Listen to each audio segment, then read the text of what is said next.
Bexley resident who recently turned 103 played an important role in completing a mission that would be long remembered as the turning point in the space race. Storm Team 4 meteorologist Ben Gelber sat down with the NASA veteran and his son to learn more about the complexities of the Apollo 11 program. Ben? Matthew, it was 54 years ago this weekend that Apollo 11 took a mission that had us all transfixed, waiting for man to set foot on the moon on July 20th, 1969. At Launch Control, as the Assistant Director of Space Medicine at NASA, Herb Brownstein ensured a safe transition from Earth to space.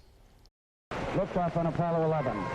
The excitement could be felt around the world in preparation for the launch of Apollo 11 from Cape Canaveral on July 16th, 1969. Nervous to the extent that you might fail.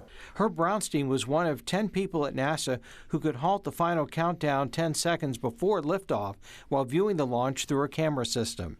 He was part of the medical team that had to be certain that the flow of oxygen and the water system for drinking and cooling were working properly, and that wasn't the only health concern. Since we were going to the moon, they wanted to make sure that we would cover the possibility that the astronauts or the astronaut equipment would bring back something from the moon that would contaminate. After leaving the U.S. Army Air Corps involved in aircraft operations following World War II, Herb went into private business, later joining NASA in the early 1960s during the Mercury program.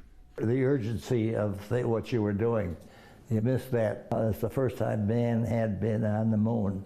Barry Brownstein, who lives in Clintonville, is extraordinarily proud of his father, who is very humble about the critical work he did, making sure his sons were included in the exciting events. He also took us to the launch of Apollo 11, which I'll remember for the rest of my life.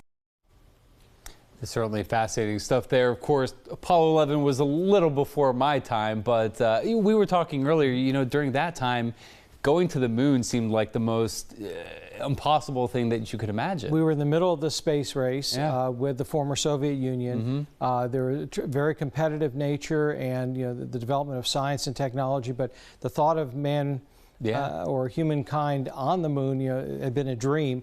Well, and as a kid, I watched, along with probably hundreds of millions of people, this unfold on live television with Neil Armstrong from Wapakoneta, and first the giant step for mankind. So, yeah, fascinating. And to have lived through that and had been that critical part of the mission. Yeah, and congratulations that Herb just turned 103 years old. Yeah, good for him. A couple of weeks ago, just had a birthday life well party. lived, that's for sure. So, brilliant man, and thanks to his family too for sharing the story.